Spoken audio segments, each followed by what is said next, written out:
Hello, everybody. How are you guys? Everybody's asking me, Joe, what do we watch on Netflix? We've seen this, we've seen that. What is a jewel, a gem, a hidden diamond that we can watch on Netflix and really enjoy it? Joe, you're the movie reviewer. Joe, you have the degree from the University of Chicago in movie reviewing. What do we watch? Well, folks, don't worry. I'm going to help you out. Now, this is a little known movie that I wanted to talk about today, and it's called A Most Violent Year. Now, it's a story of the early days of the National Hockey League before they emerged with the Pacific Hockey League. And the Pacific Hockey League was the dominant league in the western part of North America, the western United States, western Canada, whereas the National Hockey League was predominantly, of course, in Montreal and Toronto and in the East. So you had, this is before the days of TV. Now you got a picture, they would jump on the train and they would travel to play across the country. If you can imagine jumping on a train in Hamilton, Ontario and riding it all the way out to Vancouver to play a hockey game and going back. That's the kind of pioneer days we're talking about, the early days of the National Hockey League. So you're talking 1890, 1900, right in there. So this is the story. The movie, A Most Violent Year, talks about the very first year of a team called the Vancouver Gastowns.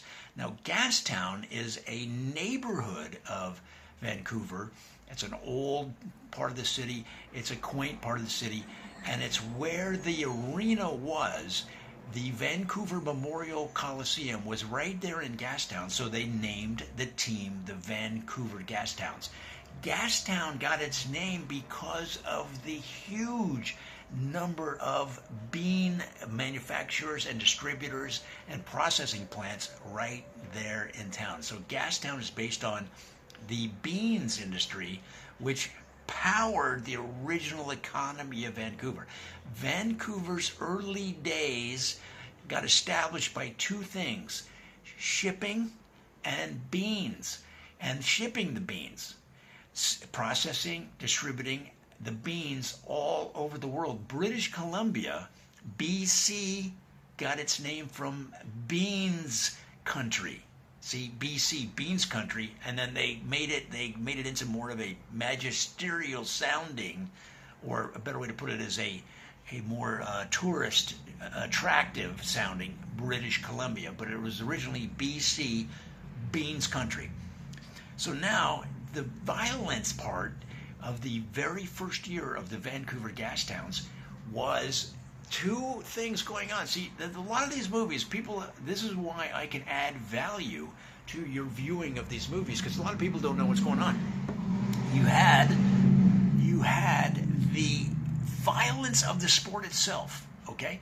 And so to establish, to start to win, to make a splash in the league, in the Pacific Hockey League, before they combined with the NHL, the Vancouver Gastowns had to come out swinging. They weren't worried about scoring goals. They worried about knocking heads.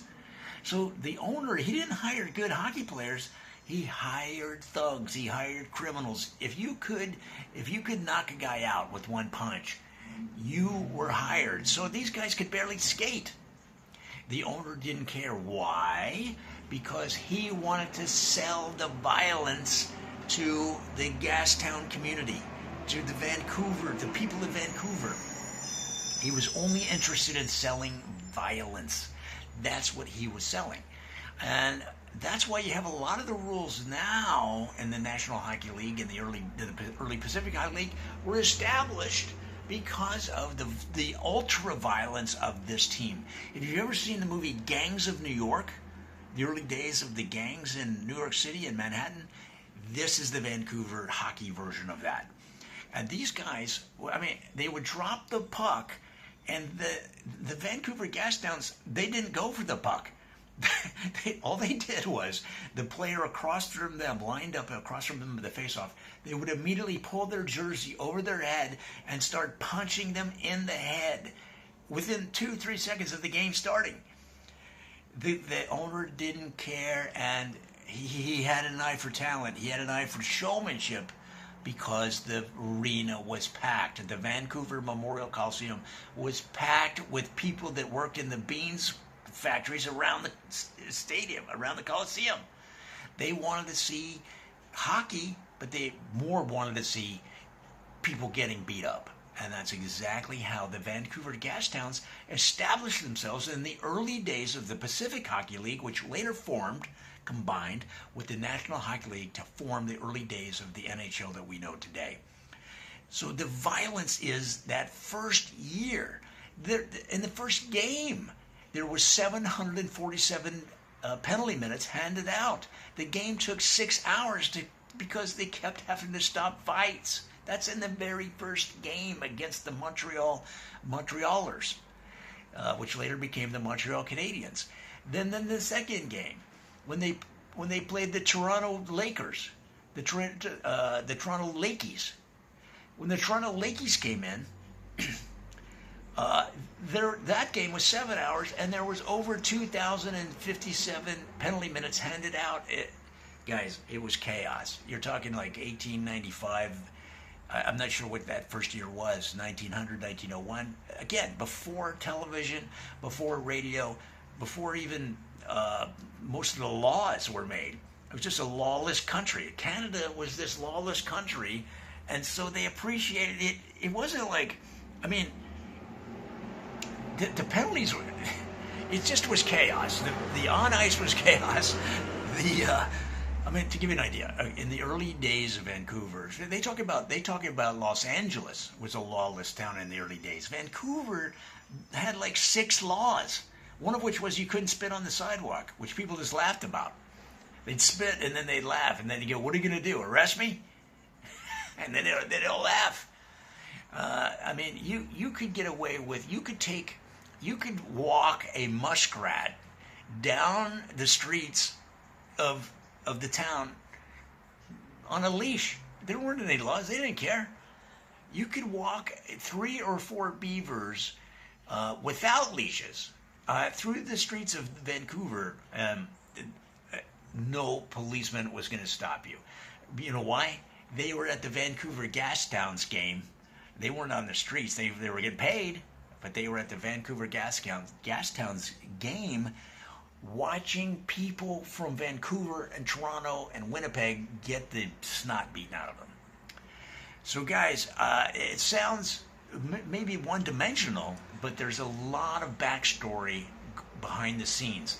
The interplay between the coach and the owner. The coach, he is not really into this marketing strategy because he's not really coaching the team. He's basically just bailing his members out of jail. Because when they're not doing violent, it's not enough. When you hire thugs to beat up people on the ice, well, that's not somebody that's going to be happy with that.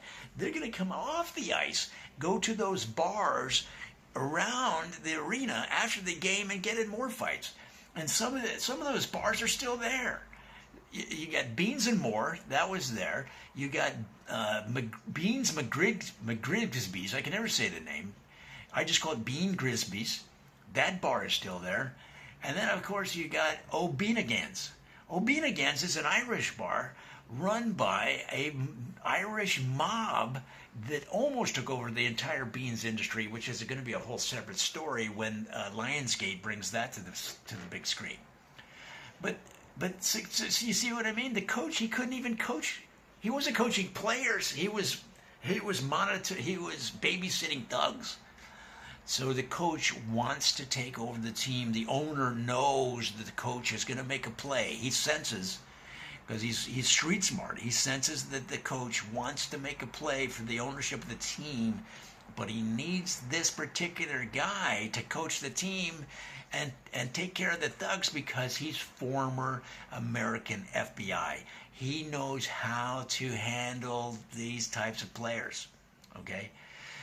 So he needs him, but he's wary of him trying to take a power move, right, and take over the team. So there's a lot going on behind the scenes of the violence that you see on screen. So I would say if you're a hockey fan, if you're a violence fan, if you like say kind of that Gangs of New York style movie with the old accents and the old school modes of dress. And if you want a glimpse, Ken Burns style documentary glimpse into the early days of not only the Pacific Hockey League and the growing leagues at that time, but also into the Gastown neighborhood of Vancouver. It's an exciting movie. It's a funny movie. There's a lot of funny lines in it.